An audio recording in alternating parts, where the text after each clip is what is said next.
दोस्तों आज हम BNSS का चैप्टर 5 अरेस्ट ऑफ पर्सन को कवर करेंगे। तो यह अध्याय पुलिस द्वारा किसी व्यक्ति को गिरफ्तार करने की प्रक्रिया को नियंत्रित करता है। यह कानून पुलिस को शक्ति देता है, लेकिन साथ ही गिरफ्तार व्यक्ति के अधिकारों को भी सुरक्षित करता है। एक वकील, न्यायाधीश या एक जागरूक नागरिक के तौर पर इस अध्याय को समझना बेहद जरूरी है। यह अध्याय सेक्शन 35 से लेकर 62 तक फैला हुआ है। याद रखेंगे, अब आज से हमारी मेन क्लास चालू है। चैप्टर 5 सेक्शन नंबर 35 से लेकर 62 तक। ऐसे याद करो, चैप्टर 5 35, चैप्टर 5 35, चैप्टर 5 35 से लेकर 62 तक फैला हुआ है। अब हम आज हर एक सेक्शन को विस्तार से समझेंगे जो आपके लिए जरूरी है। चलिए सबसे पहले हम कवर करते हैं सेक्शन 35 को। सेक्शन 35 को तो सेक्शन 35 कहता है कि police power to arrest without warrant, मतलब बिना वारंट के गिरफ्तारी की पुलिस शक्ति, power of police to arrest without warrant. यह इस चैप्टर का सबसे जरूरी सेक्शन है जो उन सभी स्थितियों को बताता है जब पुलिस अधिकारी को किसी व्यक्ति को गिरफ्तार करने के लिए वारंट या मजिस्ट्रेट के आदेश की जरूरत नहीं पड़ती। याद रखें, नहीं पड़ती। तो इसमें आप सबसे पहले देखें सेक्शन 35 का क्लॉज 1A को। ये क्या कहता है कि अगर कोई व्यक्ति पुलिस अधिकारी की मौजूदगी में संज्ञेय अपराध, मतलब कॉग्निजेबल ऑफेंस, मतलब गंभीर अपराध करता है तो पुलिस उसे तुरंत गिरफ्तार कर सकती है। यहां कोई बहाना नहीं चलेगा क्योंकि अपराध आंखों के सामने हुआ है। तो भैया साक्षी तो खुद पुलिस है, तो तुरंत गिरफ्तार किया जा सकता है। तो सेक्शन 35 1A क्या कहता है कि अगर कॉग्निजेबल ऑफेंस हुआ है इसके सामने, किसी पुलिस ऑफिसर के सामने, वहां पर क्या था, ये पुलिस ऑफिसर प्रेजेंट था, तो police can arrest him without warrant. अब इसका सेक्शन 35 क्लॉज 1B को समझो। ये क्या कहता है? ये कहता है कि यह प्रावधान उन मामलों के लिए है जहां सजा 7 साल तक हो सकती है। इन मामलों में पुलिस केवल शक के आधार पर गिरफ्तारी नहीं कर सकती। गिरफ्तारी तभी होगी जब ये 5 शर्तें पूरी हो। अब देखो क्या है। पहली शर्त यह है कि पुलिस को विश्वास हो कि उस व्यक्ति ने अपराध किया है। तो सबसे पहले सेक्शन 35 1B कहां लागू होता है? जहां जो पनिशमेंट है कितनी हो, 7 साल तक। मेन चीज इसको याद रखना है ना, 7 साल तक हो। तो इस पर केवल पुलिस शक के आधार पर किसी को क्या गिरफ्तार नहीं कर सकती। तो गिरफ्तारी कैसे हो सकती है? तो सबसे पहले यहां पर आप 5 शर्तों को समझें। पहला, पुलिस को विश्वास हो कि उस व्यक्ति ने अपराध किया है।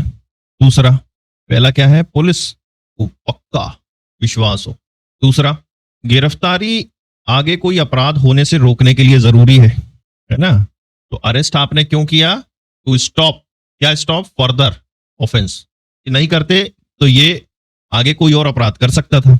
अपराध की ठीक से जांच करने के लिए गिरफ्तारी जरूरी थी। तो आपने अरेस्ट क्यों किया? To proper investigate. भाई गिरफ्तार नहीं करते तो वो जानकारी कैसे निकलवाते? चौथी कंडीशन को समझो कि अरेस्ट हमने इसलिए किया जिससे कि ये सबूत, मतलब एविडेंस टेम्परिंग, मतलब सबूत मिटाने या बदलने से रोकने के लिए। यहां पर आप ये समझेंगे कि पुलिस को जो पक्का विश्वास है, तो मान इसको आप लिखें क्रेडिबल इंफॉर्मेशन। Credible information. 5वीं कंडीशन देखो, गवाहों को धमकाने या डराने से रोकने के लिए, है ना। अरेस्ट हमने क्यों किया? जिससे कि ये विटनेस को थ्रेट ना कर सके। ठीक, तो हमने यहां पर क्या सीखा कि सेक्शन 35 क्लॉज 1 ना कहां लगता है? जहां पनिशमेंट 7 साल तक की हो। तो यहां पर पुलिस इतनी आसानी से गिरफ्तार नहीं कर सकती। गिरफ्तारी सिर्फ तभी होगी जब ये 5 शर्तें पूरी होंगी। तो पहला क्या है कि पुलिस को पक्की इंफॉर्मेशन या क्रेडिबल इंफॉर्मेशन मिली हो कि इसने अपराध किया है। पुलिस को ऐसा लगता हो कि अगर इसे रोका नहीं गया तो ये आगे कोई और बड़ा अपराध कर सकता है। तीसरी कंडीशन कि प्रॉपर इन्वेस्टिगेशन के लिए गिरफ्तारी जरूरी थी। चौथा कि अगर गिरफ्तार नहीं किया गया तो ये साक्ष्यों को बदल सकता है, मिटा सकता है, मतलब एविडेंस से टेम्परिंग कर सकता है। और 5वीं है कि अगर इसे गिरफ्तार नहीं किया गया तो ये गवाहों को धमका सकता है, विटनेस को थ्रेट कर सकता है। तो अगर ये 5 शर्तें पूरी हो गई, 5, तो समझ लीजिए आप गिरफ्तार कर सकते हैं। अगर व्यक्ति को गिरफ्तार नहीं किया गया तो उसकी कोर्ट में मौजूदगी सुनिश्चित नहीं की जा सकती। एक कंडीशन ये भी है। अब सबसे बड़ा बदलाव समझें आप, बीएनएसएस में यह स्पष्ट किया गया है कि अगर पुलिस अधिकारी को गिरफ्तार करने की जरूरत नहीं है तो उसे इसका कारण लिखित में दर्ज करना होगा। यह एक बहुत ही महत्वपूर्ण बदलाव है जो बेवजह की गिरफ्तारी को रोकता है। देखिए, इसमें दोनों कंडीशंस होती हैं, गिरफ्तार करने की आवश्यकता और गिरफ्तार नहीं करने की आवश्यकता। इन दोनों का कारण लिखित में दर्ज करना होता है। अब समझो सेक्शन 35(1) क्लॉज सी को, यह उन गंभीर अपराधों के लिए है जहां सजा 7 साल से ज्यादा। तो सबसे पहली चीज कहां के लिए है? जहां पर पनिशमेंट मोर देन 7 ईयर हो। अब भाई 7 साल से ज्यादा की सजा है तो इसका मतलब है कि अपराध तो गंभीर है ना। 7 साल से ज्यादा की सजा हो या लाइफ इम्प्रिजनमेंट हो, मतलब आजीवन के लिए गए अंदर, या डेथ सेंटेंस। समझ गए आप कि सेक्शन 35(1) कहां लगता है? जहां पनिशमेंट 7 साल से ज्यादा की हो, या भाई 7 साल से ज्यादा की है तो कंफर्म है कि इसमें मृत्युदंड तक की सजा हो सकती है, आजीवन कारावास तक की सजा हो सकती है। तो इन मामलों में पुलिस को अगर विश्वसनीय जानकारी मिली है कि व्यक्ति ने अपराध किया है, अब समझो आप, अब पुलिस को ऐसी जानकारी मिल जाए कि इस फला फला व्यक्ति ने इतना गंभीर अपराध किया है, किसी का मर्डर किया है, तो अब बिना किसी अन्य शर्त के गिरफ्तार कर सकती है। ऐसे केसेस में तुरंत यहां पर क्या होगा? अरेस्ट होगा। का मतलब है कि अगर पुलिस को ऐसी जानकारी, क्रेडिबल इंफॉर्मेशन मिलती है कि कोई गंभीर अपराध किसी व्यक्ति ने किया है, तो इसमें बिना किसी अन्य शर्त के उसे तुरंत अरेस्ट करना जरूरी है। अब आप समझेंगे सेक्शन 35(1) डी से लेकर जे तक, ये इससे समझने की कोशिश करें आप। इन क्लॉज में कुछ और विशिष्ट परिस्थितियां बताई गई हैं जहां बिना वारंट के गिरफ्तारी हो सकती है। जैसे जो व्यक्ति प्रोक्लेम्ड ऑफेंडर हो। अब भाई प्रोक्लेम्ड ऑफेंडर है तो वो तो जहां पकड़ा है वहां पकड़ लो उसको। जिसके पास चोरी की संपत्ति मिली हो, अब बताओ चोरी की संपत्ति मिली है तो बहुत बड़ा चोरवाई हुआ, तो पकड़ लो। जो पुलिस अधिकारी को उसकी ड्यूटी करने से रोके, बताओ ऐसे नीचों को तुरंत गिरफ्तार करो। जो सशस्त्र बलों से भगोड़ा हो, बाप रे बाप, समझिए आप, जो सशस्त्र बलों से भगोड़ा हो, जो भारत के बाहर कोई ऐसा अपराध करके आया हो जो भारत में भी अपराध हो।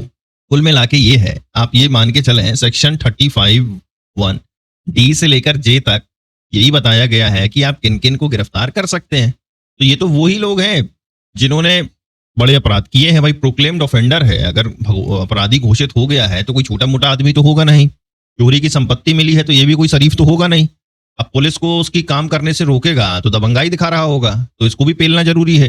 अब सशस्त्र बलों से भगोड़ा हो, जो भारत के बाहर कोई अपराध नाम रोशन करके आया हो, मान लो भारत के बाहर जाके किसी को पेल पाल के आ गया हो, मारपीट के आ गया हो, तो ये तो हत्या तो भारत में भी अपराध है, तो तुरंत इसको गिरफ्तार करना होगा। तो ये अब समझते हैं सेक्शन 35 क्लॉज 7 को। देखें दोस्तों, हम वही चीजें पढ़ेंगे जो जरूरी है, क्योंकि आप भी जानते हैं पढ़ने के लिए बहुत कुछ है, लेकिन हमें स्मार्ट स्टडी करना है। हमें गधों के जैसे नहीं बिल्कुल सब कुछ बिल्कुल दिमाग में ठूंसे रहना है। तो देखो, यह एक नया और इंपॉर्टेंट प्रावधान आया है। अब समझो इसको, बहुत शानदार बात कही गई है इसमें कि 3 साल से कम की सजा वाले अपराध में, समझो 3 साल से कम की सजा, मतलब देखो 3 साल से कम की सजा है तो कोई बहुत गंभीर अपराध तो है नहीं, मतलब, है ना। तो ऐसे केसेस में किसी बीमार, है ना, बीमार या 60 साल से ज्यादा उम्र के व्यक्ति को, या 60 साल से ज्यादा उम्र का व्यक्ति है बेटा अगर, तो अगर आप इन्हें गिरफ्तार करना चाहते हैं तो आपको डेप्यूटी सुपरिटेंडेंट ऑफ पुलिस, मतलब डीएसपी रैंक के अधिकारी की पूर्व अनुमति लेनी होगी। चलिए आगे बढ़ते हैं। उम्मीद है आपको सेक्शन 35 समझ में आ गया होगा। चलिए आगे बढ़ते हैं। अब हम पढ़ेंगे procedure of arrest and duties of officers. चलिए सेक्शन 36 को समझो। ये कहता है procedure of arrest and duties of officers के बारे में। क्या है? Procedure of arrest and duties of officer, duties of officer के बारे में। तो दोस्तों, यह सेक्शन गिरफ्तार व्यक्ति के मानव अधिकारों को सुनिश्चित करता है। पहली चीज, सेक्शन 36 यह पुलिस की ड्यूटी बताता है कि गिरफ्तारी करने वाले अधिकारी को, सबसे पहले समझना, गिरफ्तारी करने वाले अधिकारी को अपने नाम की पहचान वर्दी पर साफ साफ दिखानी होगी। तो आपने देखा होगा कि पुलिस की वर्दी में एक बैच लगा होता है यहाँ, तो उस पर उस अधिकारी का नाम प्रिंट होता है। तो अपने नाम की पहचान वर्दी में साफ साफ दिखाई होगी, पहली चीज। तो क्या है कि जो भी पुलिस ऑफिसर अरेस्ट करने आए हैं, सबसे पहले उनको अपने नाम की पहचान करनी पड़ेगी। दूसरी चीज, गिरफ्तारी का एक ज्ञापन, गिरफ्तारी का एक ज्ञापन जिसे हम कहते हैं मेमोरेंडम, बताना होगा, जिस पर गिरफ्तार व्यक्ति के परिवार के सदस्य या इलाके के किसी प्रतिष्ठित व्यक्ति के दस्तखत होने चाहिए। यह ज्ञापन पुलिस की मनमानी को रोकता है। तो ये क्या है मेरे दोस्तों, अरेस्ट मेमो आपने सुना होगा, ठीक है। गिरफ्तार व्यक्ति को यह बताना होगा कि उसे अपने किसी रिश्तेदार या दोस्त को गिरफ्तारी की सूचना देने का अधिकार है, का राइट है। ये क्या, राइट टू इन्फॉर्म, या तो रिलेटिव या फ्रेंड, तब तो भाई उसको छुड़वाने की व्यवस्था करेगा अगला। सेक्शन 36 उम्मीद है समझ में आ गया होगा। हम बढ़ते हैं अब सेक्शन 37 में। सेक्शन 37 जो बात करता है डेजिग्नेटेड पुलिस ऑफिसर के बारे में। तो दोस्तों देखो, ये जो सेक्शन है, यह सेक्शन पुलिस जवाबदेही को बढ़ाता है। हर जिले और राज्य स्तर पर एक पुलिस नियंत्रण कक्ष, मतलब ये सेक्शन में क्या है कि हर स्टेट पर क्या होना है, पुलिस कंट्रोल रूम होगा। हर स्टेट और डिस्ट्रिक्ट लेवल पर पुलिस कंट्रोल रूम हो, ठीक। हर जिले और थाने में एक निर्धारित पुलिस अधिकारी, हर जिले और हर थाने में एक निर्धारित पुलिस अधिकारी, मतलब डेजिग्नेटेड पुलिस ऑफिसर होगा, जो गिरफ्तार व्यक्तियों के नाम, पते और अपराध की जानकारी रखेगा। दूसरी बात है, डेजिग्नेटेड पुलिस ऑफिसर होगा जो गिरफ्तार व्यक्तियों के नाम, पते और अपराध की जानकारी, मतलब कौन सा अपराध में अंदर है भैया, ये सारी जानकारी रखेगा। यह जानकारी डिजिटल रूप से भी प्रदर्शित की जाएगी, है ना, क्योंकि भारत अब डिजिटल ट्रांसपेरेंसी की ओर बढ़ रहा है, तो ये सारी जानकारी डिजिटली भी प्रदर्शित की जाएंगी। उम्मीद है दोस्तों सेक्शन 37 समझ में आ गया होगा।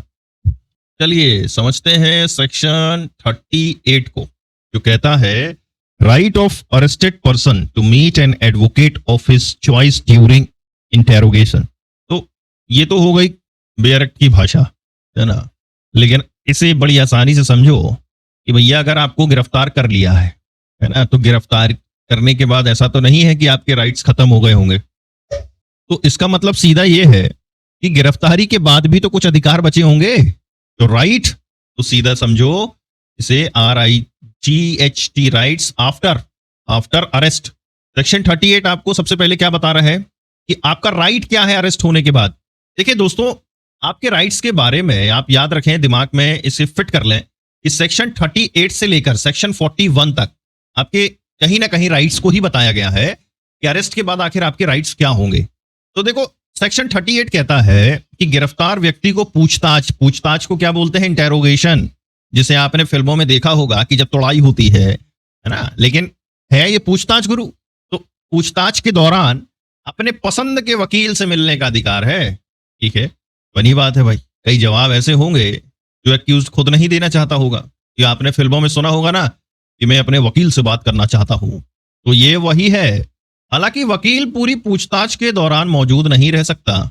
इसका मतलब है कि पुलिस को वकील की मौजूदगी में पूछताछ शुरू करनी होती है, लेकिन पूरी पूछताछ उसी के सामने हो यह जरूरी नहीं है। तो समझ जाओ क्या है कि राइट क्या है तुम्हारा, कि तुम अपने पसंद के वकील से बात कर सकते हो।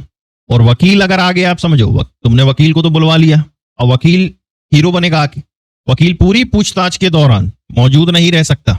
इसका मतलब ऐसे समझो कि पुलिस वकील की मौजूदगी में चलो 2-4 सवाल पूछ लिए, बेसिक इंफॉर्मेशन निकलवा ली, पूछताछ शुरू कर दी। अब लेकिन इसका मतलब ये नहीं है कि तुमने बोला कि मैं वकील के सामने ही जवाब दूंगा तो पूरी इन्वेस्टिगेशन और पूरी इंटेरोगेशन उसी के सामने होगी। उम्मीद है आपको ये सेक्शन आराम से समझ में आ गया होगा। दोस्तों देखो, मैं आपको पूरी बेयर एक्ट रीडिंग करके नहीं समझा रहा हूं। मेरी कोशिश है कि मैं हर एक सेक्शन का आपको निचोड़ बता दूं, क्योंकि अगर सारी बेयर एक्ट, एक सेक्शन की मैं बेयर एक्ट रीडिंग करूंगा तो ये वीडियो बहुत ज्यादा लंबा होगा, है ना। और अल्टीमेटली बेयर एक्ट रीडिंग करने के बाद आखिर आपको इसका निचोड़ पता होना चाहिए। अब चलो, अब देखते हैं हम सेक्शन 39 को। देखो, सेक्शन 39 कहता है, पहले अगर मैं बेयर एक्ट रीडिंग करूं तो arrest on refusal to give name and residence.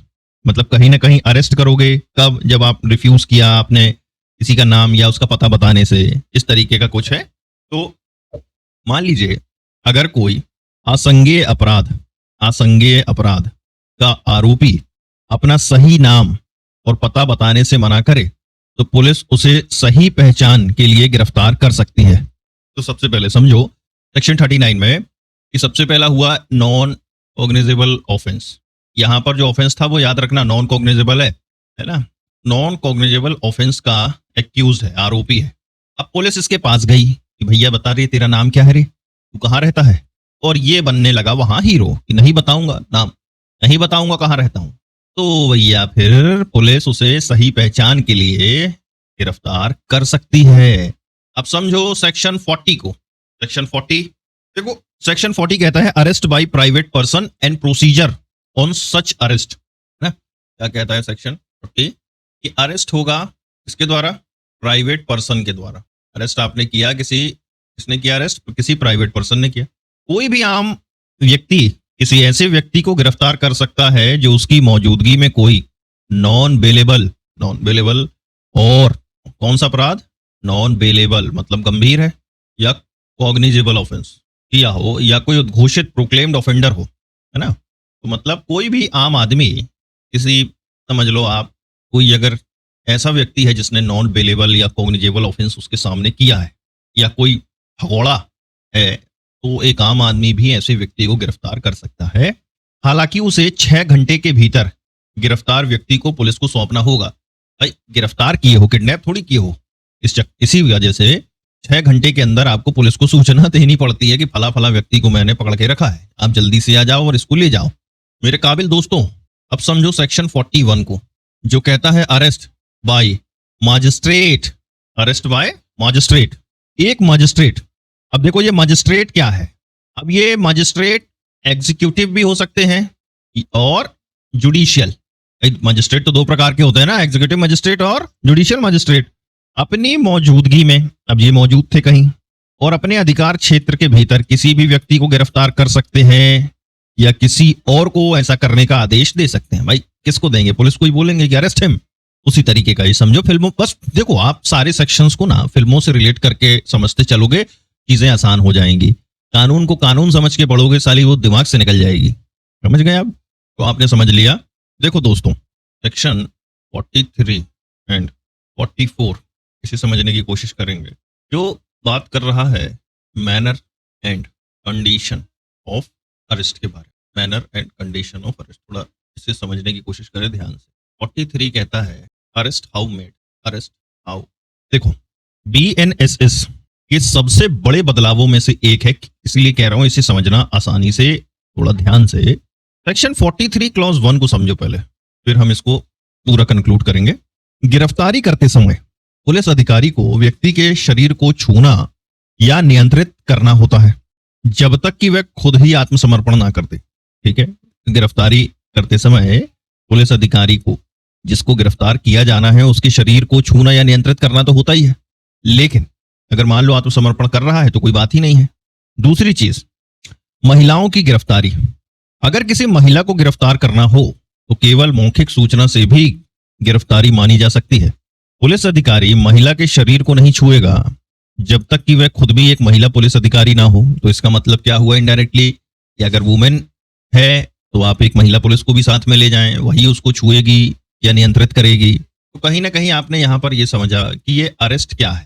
भाई देखो, अरेस्ट, सबसे पहले अरेस्ट का मतलब है क्या, कि आप छू रहे हो, टच और नियंत्रित कर रहे हो, कंट्रोल कर रहे हो सामने वाले को ना। भाई टच और कंट्रोल क्यों करोगे, पता है साला नहीं पकड़ेंगे भाग जाएगा, तो टच और कंट्रोल करा।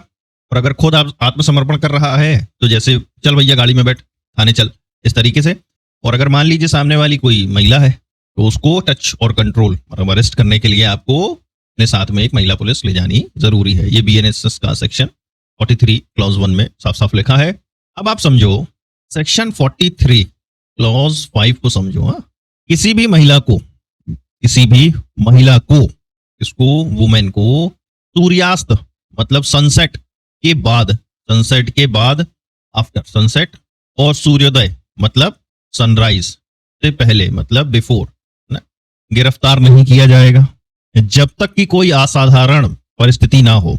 अगर ऐसी परिस्थिति है तो महिला पुलिस अधिकारी को लिखित रिपोर्ट बनाकर प्रथम श्रेणी मजिस्ट्रेट, मतलब मजिस्ट्रेट ऑफ फर्स्ट क्लास से पहले अनुमति लेनी होगी। तो समझ जाओ दोस्तों, अगर महिला है तो आप सूर्य उदय से पहले और सूर्यास्त के बाद गिरफ्तार नहीं कर सकते। अब हम पढ़ते हैं इसमें यूज ऑफ हैंडकफ्स, मतलब हथकड़ी का उपयोग। देखो मेरे दोस्तों, BNSS का जो सेक्शन है 43 क्लॉज 3, BNSS सेक्शन 43 क्लॉज 3, यह एक क्रांतिकारी बदलाव है। अब पुलिस अधिकारी कुछ विशिष्ट परिस्थितियों में ही हथकड़ी का उपयोग कर सकती है। अब आप कहेंगे कि सर ये विशिष्ट परिस्थिति क्या होती है? तो अगर व्यक्ति आदतन या बार बार अपराध करने वाला है, मतलब अत्यंत नीच, तो ऐसे व्यक्ति को आप हथकड़ी लगा सकते हैं, मतलब हैबिचुअल और रिपीटेड ऑफेंडर है। यूज ऑफ हैंडकफ कहाँ होगा? हैबिचुअल है, उसको मजा आता है अब अपराध करने में। रिपीटेड ऑफेंडर है, ऐसों को तो हथकड़ी क्या, लात जूतों से भी मारो सालों को। अगर वह हिरासत से भाग गया हो, उसने संगठित अपराध, आतंकवादी गतिविधि, मादक पदार्थ, ड्रग्स से संबंधित अपराध, हत्या, बलात्कार, मानव तस्करी या राज्य के खिलाफ अपराध किया हो, मतलब बहुत खूंखार अपराधी है, तो ऐसे अपराधियों को आप हथकड़ी लगा सकते हैं। लेकिन अगर कोई छोटा मोटा अपराधी है तो आप उसे हथकड़ी नहीं लगा सकते। अब समझते हैं हम सेक्शन 44 को। यहां पर सेक्शन 43 फिनिश।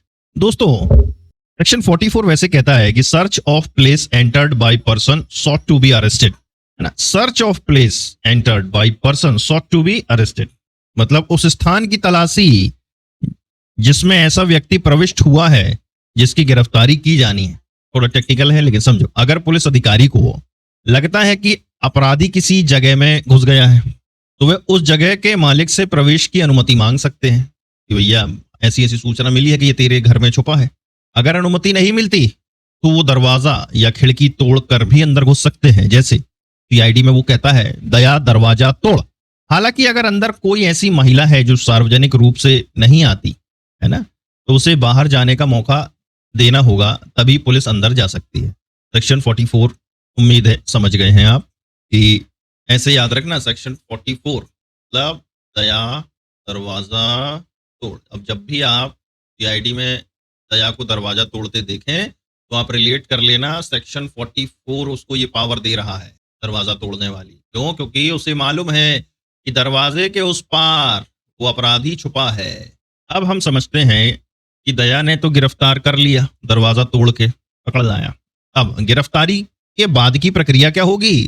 तो दोस्तों BNSS सेक्शन 47 से लेकर 54 तक याद रखना। सेक्शन 47 से 54 तक पोस्ट अरेस्ट प्रोसीजर, क्या पोस्ट अरेस्ट प्रोसीजर के बारे में चर्चा की गई है। पोस्ट अरेस्ट प्रोसीजर कहाँ दिया गया है? सेक्शन 47 से 54 तक में। तो ये भी बड़ा स्पष्ट है हमारे कानून में कि आप गिरफ्तारी के बाद का क्या प्रोसीजर होगा। तो चलो एक एक करके समझते हैं। सेक्शन 47 कहता है पुलिस को गिरफ्तार व्यक्ति को बताना होगा कि उसे किस अपराध के लिए गिरफ्तार किया गया है। ये उसे बताओ आप कि बेटा तुमने ऐसा कौन सा महान काम किया है जिसके लिए तुम्हें हम यहाँ लेकर आए हैं। तो पुलिस को क्या है बेटा बताना होगा। पुलिस को क्या होगा? इन्फॉर्म या इंफॉर्मेशन देनी होगी। किसको? Person arrested. क्या इंफॉर्मेशन देनी है? वाई यू आर ए, ऐसे याद करो आप, है ना। ये आखिर तुम्हें उठा के लाए हैं तो कुछ तो तुमने महान काम किया होगा। तो ये सेक्शन 47 में बताया गया है। अब आप समझेंगे सेक्शन 48 को। सेक्शन 48 समझो। पुलिस को गिरफ्तार व्यक्ति के किसी रिश्तेदार या दोस्त को गिरफ्तारी की सूचना देनी होगी। यह जानकारी पुलिस स्टेशन के रिकॉर्ड में भी दर्ज की जाएगी। अब देखो पुलिस क्या करेगी। अभी तो आपने इन्फॉर्मेशन किसको दी? 47 में आपने, सेक्शन 47 में आपने इन्फॉर्मेशन उसको दी जिसे आपने गिरफ्तार किया है। अब भाई वो अपने डिफेंस के लिए तो बाहर जाएगा नहीं थाने से। अब तो अब यही इन्फॉर्मेशन आप उसके किसी रिलेटिव या फ्रेंड को दोगे कि देखो तुम्हारा ये फलाना फलाना आदमी हमारे पास है और इसने ये महान काम किया है, ये जुर्म किया है, ये अपराध किया है, ये चोरी चकैरी डकैती जो भी की हो, ये बताना होगा ये ना। और ये जो जानकारी है ये पुलिस स्टेशन के रिकॉर्ड में भी दर्ज की जाएगी, है ना, कि आखिर पुलिस ने इसकी गिरफ्तारी की इंफॉर्मेशन किसको दी थी, ये बाकायदा वहां लिखा जाएगा कि कल को ये ना हो कि भैया इसको तो बिना बताए उठा लाए, है ना, इलीगल डिटेंशन करके रखा है। चलो मेरे दोस्तों, अब हम देखते हैं सेक्शन 48 हो गया है, सेक्शन 49 को देखते हैं। देखो, पुलिस गिरफ्तार व्यक्ति की तलाशी ले सकती है। तलाशी है ना, सर्च। इसकी search, person arrest.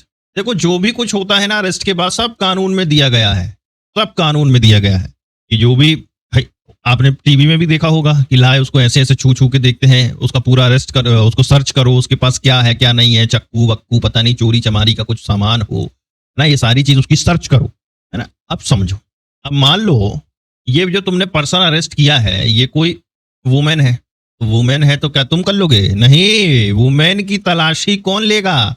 Women police, महिला पुलिस अधिकारी से ही उसकी सर्च करवाओ ना, क्योंकि भैया डिग्निटी तो मेंटेन करनी है ना।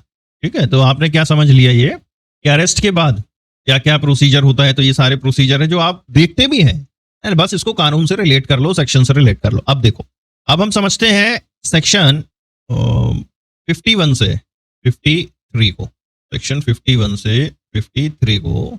अच्छा, अब आपने देखा होगा जब किसी अपराधी को अपन थाने में पकड़ के लाते हैं तो ये सब कार्यक्रम करने के बाद उसका एक मेडिकल चेकअप होता है। तो सेक्शन 51 से 53 किस बारे में है? मेडिकल एग्जामिनेशन, है ना।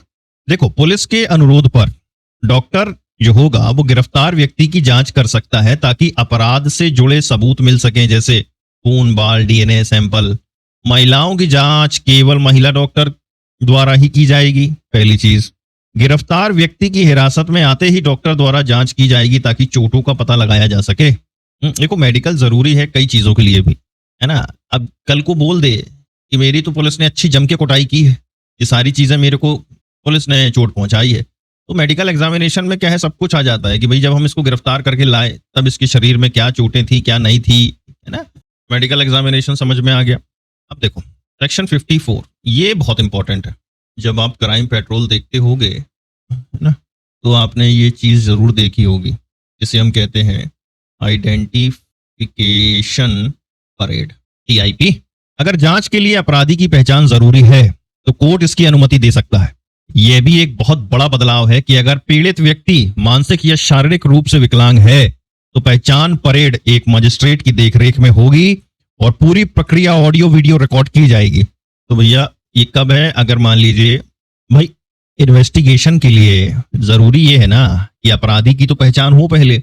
अब अपराधी की पहचान करने के लिए कोर्ट अनुमति दे सकता है ना।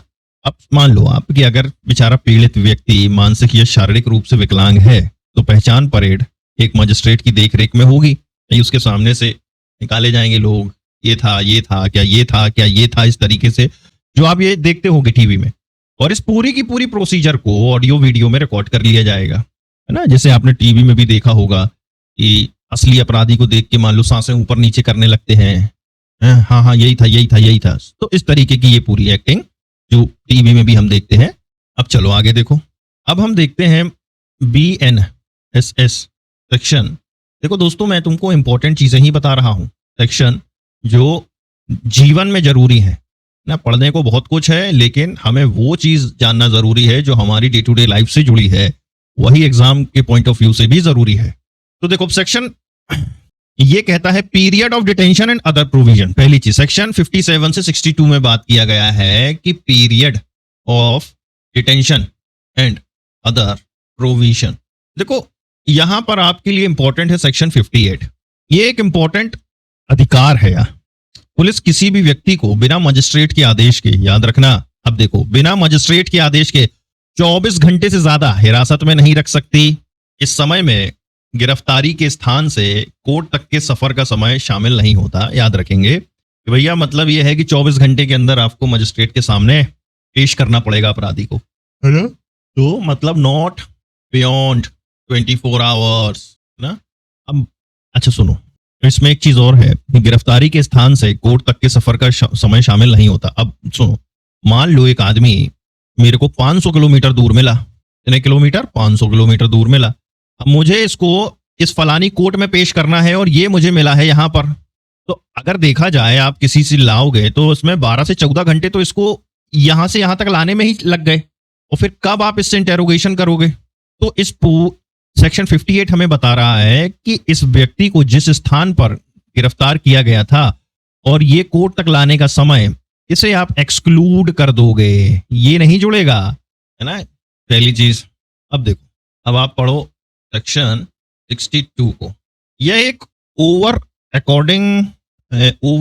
आर्किंग प्रावधान है जो स्पष्ट करता है कि कोई भी गिरफ्तारी बीएनएसएस के प्रावधान के अनुसार ही की जाएगी। बनी बात है, यह किसी अन्य कानून के तहत। इसका मतलब है कि पुलिस मनमाने ढंग से किसी को भी गिरफ्तार नहीं कर सकती। ठीक है, समझ गए? नो मनमानी, नो मनमानी, खत्म। तो दोस्तों, बीएनएसएस का चैप्टर 5 केवल गिरफ्तारी के बारे में नहीं है, यह पुलिस की शक्ति और व्यक्ति की स्वतंत्रता के बीच एक संतुलन बनाता है। इसने सीआरपीसी के कई पुराने प्रावधानों को संशोधित किया है ताकि न्याय प्रणाली अधिक पारदर्शी और मानव अधिकारों के प्रति संवेदनशील बन सके। यह अध्याय आपको बताता है कि एक नागरिक के रूप में आपके क्या अधिकार हैं और एक कानूनी पेशेवर के रूप में आपको किन प्रक्रियाओं का पालन करना चाहिए। मुझे उम्मीद है आपको यह लेक्चर आपके लिए अच्छा और उपयोगी साबित हुआ होगा। यदि आपके कोई प्रश्न है तो आप कमेंट में पूछ सकते हैं। मेरा नाम है राहुल लखेरा, और अगर आपको कोई भी समस्या जाए तो आप मुझे इस नंबर पर संपर्क कर सकते हैं।